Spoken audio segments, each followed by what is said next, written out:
No, nothing particularly fancy about the table. I'm a little old school today, so I don't have any visuals. I'm going to read from some prepared remarks. I'll do my best to make it lively, but I needed a podium or a lectern, and our tables stand in for that. My talk today is called, Does Space Leave Me My Space? And it's in the context of our theme today, which is the power of connection. And so I'm sure you're wondering, what? But let me explain. There's plenty of time, so I don't have to sum up. It's a line for all of my fellow Princess Bride fans out there. Is this a little too loud? I'm going to drop down just a tad. Anyway, I was asked to participate today the same day that I read an article on a ruling from the U.S.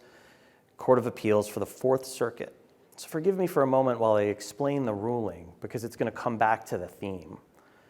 The court ruled that the Baltimore Police Department's Aerial Investigative Research Program, the AIR program, violated the warrant requirement of the Fourth Amendment. According to the Center for Democracy and Technology, this decision is significant because it limits the extent to which law enforcement or other government agencies or entities will be able to gather, retain, and use individuals' location information. And the AIR program was a program that used an aerial drone to capture approximately 32 square miles of surveillance in the city of Baltimore. The program captured about 90% of Baltimore for approximately 12 hours a day. The program didn't last for very long. It was canceled due to a lot of public pressure, but there was a lot of data collected. The city of Baltimore intended to use that data and actually had begun plans to do so when this lawsuit got started. Images were analyzed to track vehicles at crime scenes, and the images were magnified so that each person or vehicle was visible, but represented only by a dot on a map. Faces, licenses, license plate numbers, vehicle make and model, these things were not visible. So in the imagery, there was no personally identifiable information, no PII. The images were collected persistently, but not continuously. They weren't collected at night, and they weren't collected if there was inclement weather. Okay, so persistent overhead collections. Limited to daytime, doesn't work if there's clouds, no PII possible from the collected imagery. I sense something, a presence I've not felt since.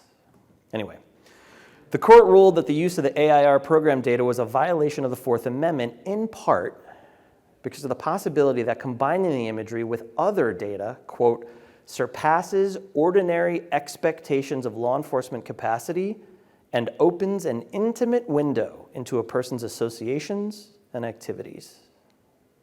Let me repeat that. Surpasses ordinary expectations and opens an intimate window. That tremor in the force. The last time I felt it was in the presence of my old master. I'm speaking, of course, about my former employer, who you've heard about, in the commercial remote sensing industry. Now, reading that article about the specific use of aerial imagery reminded me a great deal about medium-resolution optical satellite imagery. With medium-resolution satellite imagery, you can't make out any PII. It's persistent, but not continuous. You can't see at night, can't see through clouds. And that's the same for a lot of the competitors of my former employer.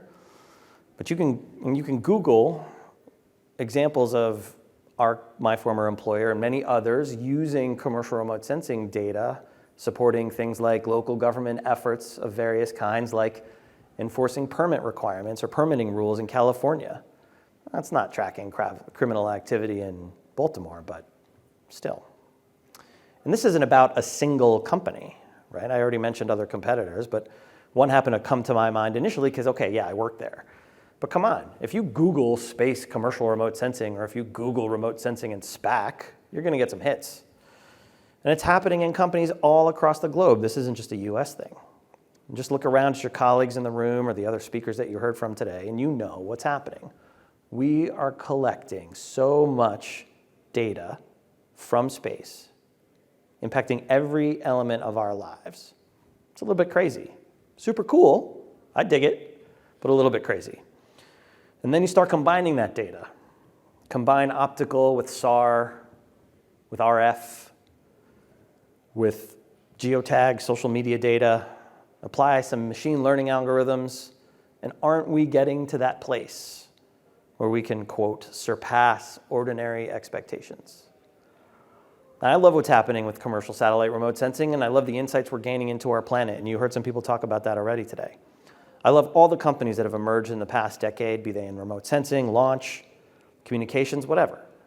If you know me, you know that I have personally advocated for more policies to promote, leverage, support, enable, grow, and in every way manageable, put the full force and weight of the US government behind commercial space from the jump. Okay, that's my space. But do I love the potential for violating Fourth Amendment protections against unreasonable searches and seizure? No, that's not my space. The article cited something called the Mosaic Theory of the Fourth Amendment. The idea here is that courts evaluate a collective sequence of government activity as an aggregated whole to consider whether the sequence amounts to a search. Said differently, when small data points are combined on a large scale, the Fourth Amendment may require a warrant for the collection as a whole, even if a warrant isn't required for the collection of a single or a few of those data points. The Mosaic Theory, I love this. If you're like me and you believe in the threats associated with climate change, this makes sense to you.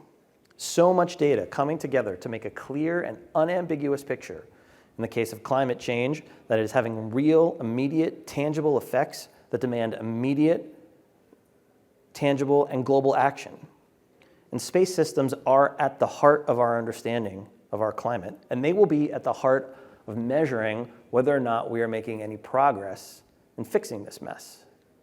And that's my space. But again, Mosaic Theory that tells me we could potentially, maybe, kind of, sort of, make people less secure in their persons, their houses, their papers and effects? No, that's not my space. Okay, so let's pause here for a second because I don't mean to get all heavy. Let's take a deep breath and let me be clear. Reading that article does not make me reconsider any of my interest in or support for the technology I'm discussing that you've heard discussed today, or any of other ideas that you've heard today, or any things that you're going to hear discussed throughout the rest of the conference. It didn't make me think either that law enforcement or other government entities shouldn't be customers for anybody in the remote sensing business. Okay, we're creating transparency in a way that we've never created before. And it is my opinion that that transparency leads to a better society, locally, globally, for everybody. Reading the article did not make me reconsider that. But it did make me feel proud that we have a legal system, a justice system with all of its faults and imperfections, that has the capacity to go into these issues and create healthy boundaries for the use of the products created by this community. Now, let me be clear about one other thing. I'm not here to tell you that the court was correct in that ruling. I read one article. I'll have to read more before I come to any final decision for myself. And also, I'm not a lawyer, so I can't comment on the legal correctness or the constitutionality of that ruling anyway. But it was sufficient for me for today's purpose. Okay, so this was our 8-7 ruling. It's not an overwhelming majority. Obviously, not everybody gets down with the Mosaic Theory. And apparently, there are lots of complexities with this ruling and with other Supreme Court rulings on surveillance specifically that make this ruling maybe not a slam dunk if it ever goes up to the highest court. And again, I'm not a lawyer and we're outside of my area of expertise, but what I am saying is that I was pushed to think, to reconsider my assumptions, to evaluate my beliefs, and in the end, I'm stronger in my convictions now than I was before. The ruling, the discussion about technology that is at the heart of this ruling, it's a version of a discussion space systems have been a part of for decades. It's another version of that dual use discussion. It's been happening for as long as I've been in my career. Except every once in a while, a generic conversation like that kind of has that disturbance in the force that makes it hit home in a more personal kind of way. And for me, it hit home in that overlap between civil liberties and our constitutional rights and the advancements of technologies that I advocate for. And it begs the question, what do our freedoms and protections mean in the digital age, and for this community in particular, in the age of ever-increasing data from space that can be right available on our phone. You've heard my opinion and thoughts so far, though I'd be willing to do a lot more investigating, reading, and studying. But I ask you, all of the future leaders in this room, and even the ones who are like what Ariane called dinosaurs, including myself. It's actually surprising that I don't need my glasses to read this. I printed it in big enough font. But everybody, I want you to do your very best to keep this discussion close to home for yourselves at all times. And if not at all times, then at least as frequently as you can. What are the real life consequences of the work we do when it comes down to tough questions in a court about our legal protections? What are the real life consequences in countless other ways? What are the consequences for this community, this industry, for the companies we have worked at, that we will work at, that many of you will create and grow, as well as just at home in our regular lives that have nothing to do with our job? What can speak more to the power of connection than if we are creating technology that can create that intimate window? If that technology creates an intimate window into a person's life, an intimate window into the consequences of our lack of action on climate change, or an intimate window into anything, what can make us more connected than that? As our next generation of leaders, these are questions you have to answer. And I'm not trying to pass the buck to any of you. I'm not that old. But you're going to have to deal with these a lot, frequently, as you progress in your career. So think about it. Think about it hard. Act with purpose. What is your space? What is not your space? What intimate windows do you wish to open up? And make the future of your space match your values and the answers to that question. Thank you.